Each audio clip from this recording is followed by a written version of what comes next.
Today we're going to be doing third grade worksheet lesson 16. So let's start off by writing the time. So this small arrow is going to be pointing to the hours, and whatever number that lands on is just going to be the hours.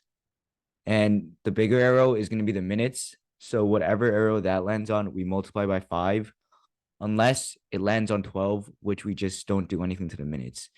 And it looks like 1 through 6, all of the minutes are pointing to 12. So let's start off with number 1. The small arrow is facing number 1, and the larger arrow is facing number 12.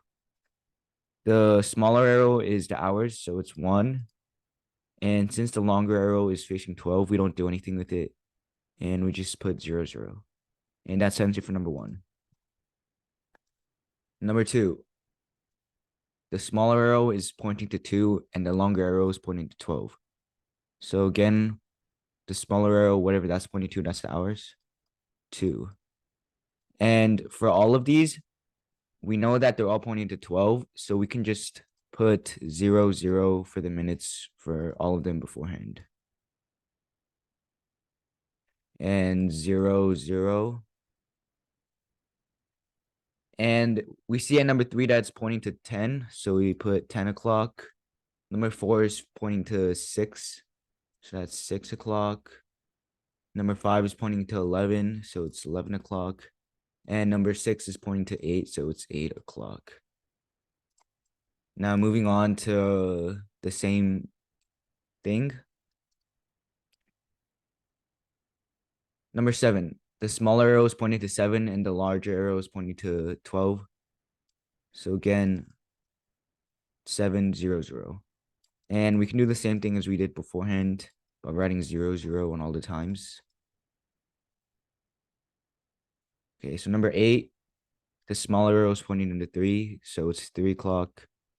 Number 10, it's pointing to 5, so it's 5 o'clock. 11, 4, so 4 o'clock. And number 9, it's pointing to 9, which means it's 9 o'clock. And number 12, you can't see it, but it's pointing to 12, which means it's 12 o'clock. And now moving on to finding the missing number. 1 day equals blank hours. So we know that 1 day is just 24 hours, and we don't have to do any math to find that. 2 weeks equals blank day. So 1 week equals 7 days. And since we're trying to find 2, we just multiply 7 days by 2. So that's 14 days. 1 year equals how many months? There are 12 months in 1 calendar year, and we don't have to do any math for that one. Number 4, there's 4 weeks in blank days. So again, 1 week equals 7 days. And since we're looking for 4 weeks, we just multiply 7 by 4. So we'd get 28 days.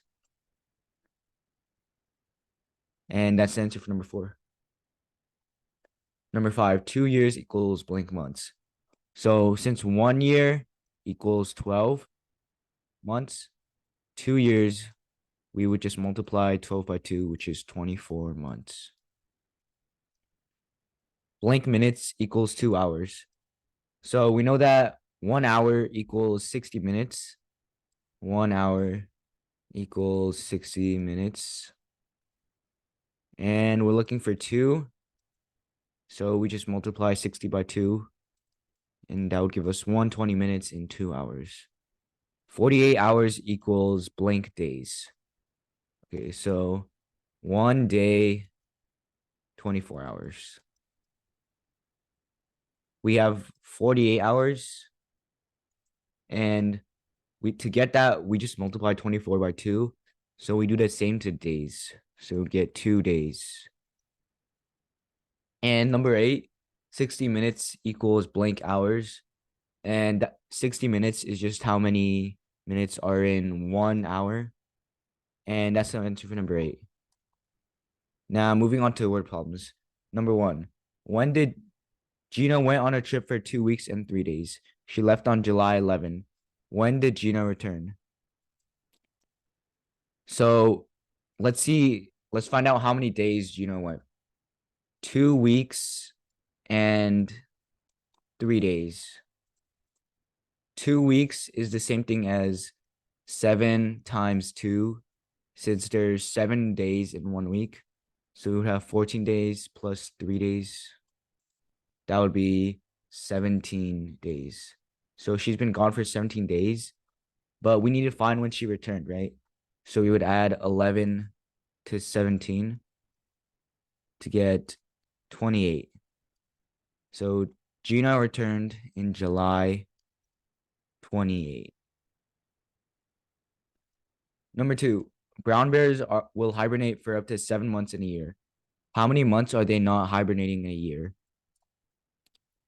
We need to find how many months they're not hibernating. So there are 12 months in a year. And if they hibernate for 7 months in a year, to find out how many they are not, we need to find the other ones, which is 12 minus 7. That would give us 5 months that they're not hibernating. Miss Green went on vacation from August 4th to August 25. How many weeks was a vacation? Okay, so let's find out how many days August 4th to August 25 is. Since it's the same month, we can just subtract 25 minus 4, which is 21. 21 days, and we need to find how many weeks. So 1 week equals 7 days. And if we divide 21 by 7, we would get 3 weeks. So that's the answer for number 3. Number 4, Maria started on her art project on October 1st. She worked for 3 weeks and 4 days. When did she finish? So again, like number 1, let's find out how many days she worked for. 3 weeks and 4 days. That is 3 times 7, because 3 weeks, there's 7 days in 1 week. That would be 21 days plus these other 4 days that she worked for. And that would mean she worked for 25 days. And if she started her art project on October 1st, we would just add 25 plus October 1st, which is 1. And that would get us 26. That means Maria finished her art project on October 26. And that's all we're going to do for today.